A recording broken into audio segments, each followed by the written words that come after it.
Le encargaron manejar las redes sociales del alcalde y no tiene ni idea de cómo hacerlo. Sí, señor. ¿No sabes ni siquiera el lenguaje que se debe utilizar? Sí, señor. ¿Presientes que te van a despedir porque no tienes ni idea de nada? Sí, señor.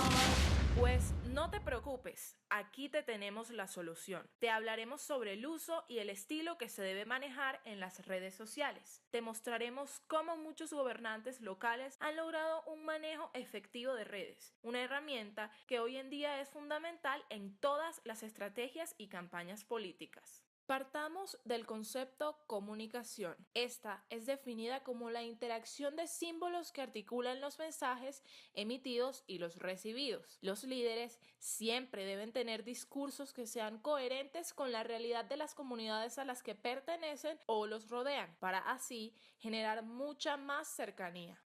Twitter y Facebook son consideradas las plataformas más utilizadas por los gobernantes. Estas han aumentado la participación social y las interacciones entre gobernantes y ciudadanos, intensificándose de este modo el diálogo entre las mismas. Una forma muy utilizada para incitar a este es escribir mensajes en tonos interrogativos y en formas de agradecimiento para que la comunidad responda a ellos. Pero, ¿conoces las diferencias entre estas redes sociales? No. Me lo imaginé. A cada red se le da un uso diferente. Twitter, por su parte, es mucho más formal. Los alcaldes suelen usar un lenguaje técnico, mientras que Facebook es mucho más light y suelen tocarse temas sociales y emocionales. Algo muy importante que debes saber es que el tiempo de gestión del gobernante influye en el uso, ya que quienes llevan poco tiempo en el poder sienten una mayor necesidad de comunicar sus políticas públicas de manera formal, mientras que los que han permanecido mucho más tiempo en el poder son más espontáneos, informales y fluidos para desarrollar estos temas. Algo que también debes saber es que los gobernantes escriben en sus redes de acuerdo a los encuadres de los mensajes. ¿What?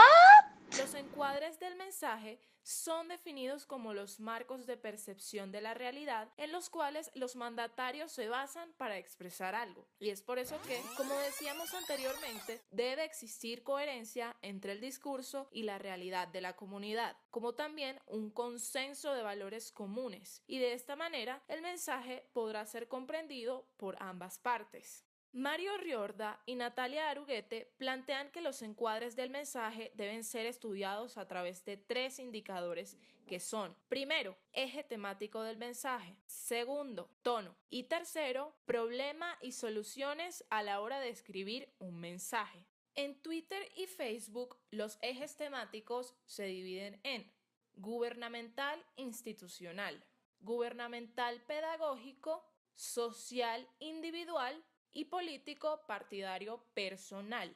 El gubernamental institucional, que es más usado en Twitter, es el marco del mensaje donde se hablan de políticas públicas en los diferentes ámbitos. En este ejemplo, vemos cómo Alfredo Ramos habla de educación desde este eje temático. Gubernamental pedagógico también se hablan de políticas públicas. En este caso, vemos el tema de educación desde el eje pedagógico. El social individual es más usado en Facebook.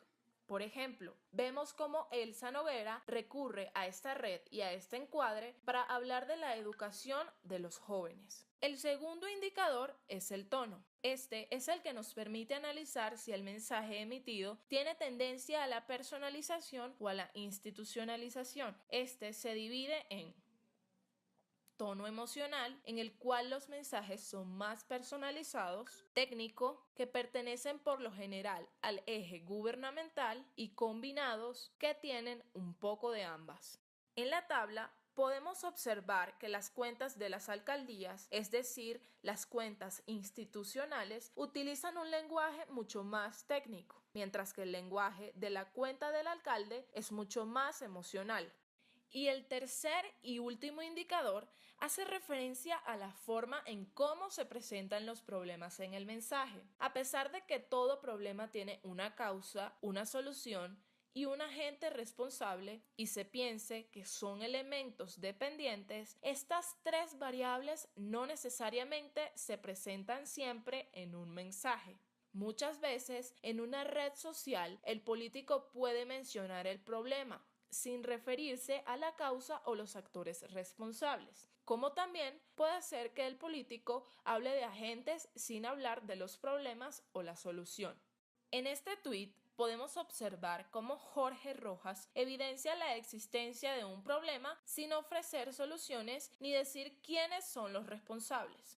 Y en este otro ejemplo, un tuit puesto por Canal Capital, Gustavo Petro habla del problema de la exclusión juvenil y da una solución que es la construcción de una sociedad pacífica, dejando de lado la atribución de responsabilidades. Para finalizar, debes saber que los alcaldes muy poco utilizan fuentes de información en sus mensajes, tanto en Twitter como en Facebook. Las cuentas de los alcaldes, cuando lo hacen, suelen citar a expertos no gubernamentales y a personalidades del mundo del espectáculo. Y ahora que sabes cómo manejar las redes sociales del alcalde, ponte en marcha.